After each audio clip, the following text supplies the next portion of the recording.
네, 변호사님의 또 정확한 답변 감사드리고요. 이에 관련해서 혹시 정 PD님은 궁금하신 점 있으실까요? 네, 저는 뭐 너무 모르는 사람이라서 늘 질문이 많습니다.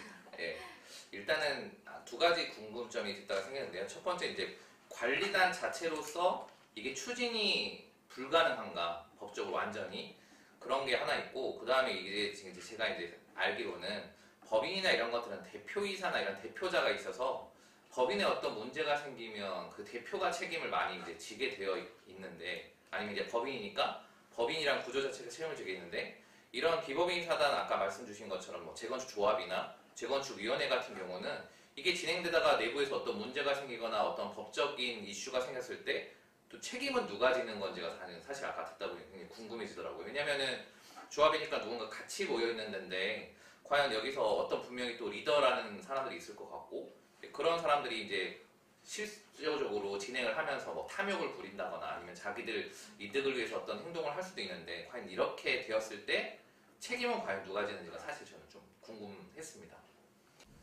네, 우리 정 PD님, 제가 참 놀라운 게 이 정 PD님이 뭐 우리 시청자 여러분께서는 잘 모르시겠지만 이 정 PD님이 이 IT 하시는 분이지 이 부동산 하시는 분이 아니세요. 전혀 여기 관련이 없으신 분인데도 굉장히 질문이 날카롭습니다. 제가 참 놀랍습니다.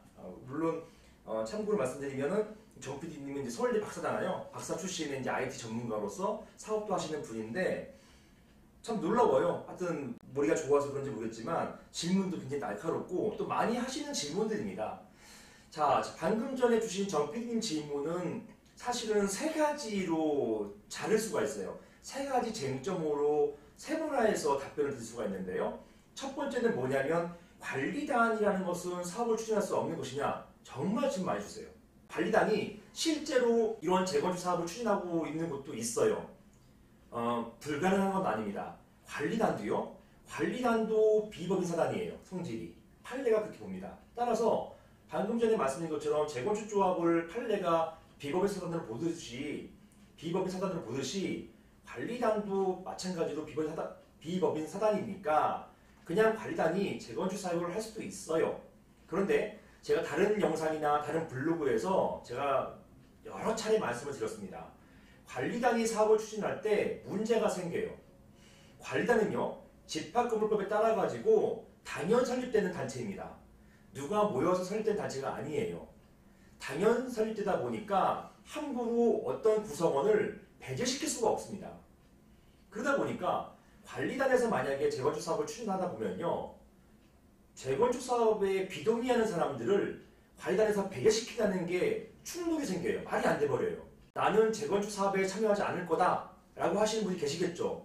이분은 원래는 조합에서 배제시키고 이 사람을 상대로 해서 소유권을 가지고 와야 되는데 관리단이 주체가 돼서 소유권을 가지고 온다? 이게 불가능해지는 것입니다. 충돌이 생겨요.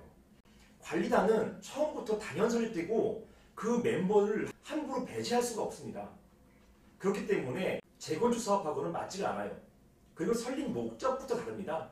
관리단은 이미 만들어진 집합건물을 관리하는 목적으로 설립된 단체인 것이고, 재건축은 이 건물을 헐고 새 건물을 짓는 이런 목적을 가진 단체이기 때문에 목적이 달라요. 그래서 목적이 다르고 또 모순적인 목적을 가지고 있기 때문에 관리단에서 이런 재건축 사업을 추진하는 것은 이후에 여러 가지 문제점이 발생합니다. 그래서 안 하시는 게 좋다고 제가 권고해 드리는 것이고요. 자, 두 번째 질문은 뭐냐면 여기 재건축 조합이나 재건축 추진위원회에서 이런 법인 대표자들이 있잖아요. 이런 재건축 조합이나 재건축 사업 같은 경우 이게 법으로 또는 판례로 인정받기 위해서는 반드시 필요한 게 여기에 임원이에요. 대표자가 필요하고 여기에 임원이 필요하고 그 기타 여기에 구성원들이 필요합니다. 이래야만 단체가 설립되는 거예요.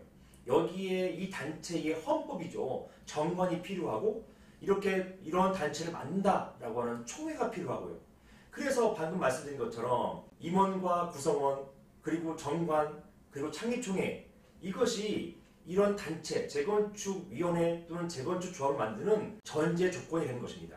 그래서 연이어 세 번째 쟁점으로 넘어가 보면 이런 단체가 사업을 추진하면서 발생하는 그런 어떤 법적 책임은 단체가 지는 것이지 막바로 거기에 대표나 임원이 지는 게 아니에요. 물론 대표나 임원이 개인적인 업무상 횡령이나 업무상 배임이나 이런 개인적 형사 책임을 질 수는 있어요. 하지만 이것은 엄밀히 따지면 재건축 사업과 관련된 것이 아니라 개인의 어떤 비위에 따른 그런 개인 책임이거든요. 우리 정 PD님 말씀해 주신 그런 어떤 사업을 추진하면서 발생하는 책임 관계는 이것은 단체가 책임을 지는 것이지 대표나 임원 또는 구성원 한 명 한 명이 지는 책임은 아닙니다. 그래서 결론적으로 말씀드리면 특별한 정관상의 규정이 없으면 기본적으로는 단체 자체가 책임을 지는 것이지 막바로 대표나 임원이 책임지는 경우는 없다. 이렇게 보시면 되겠습니다. 아, 네, 너무 시원하게 답변 주셔가지고, 네, 날카로운 또 정리를 질문에 또 완전 정확한 답변 정말 네. 완벽합니다. 네, 제가 보니까 잠깐 혼이 빠지던 것 같아요. 날카로운 질문에 찔리신 느낌이 들었어요. 네, 이제 두 번째 질문으로 좀 넘어가 볼까요?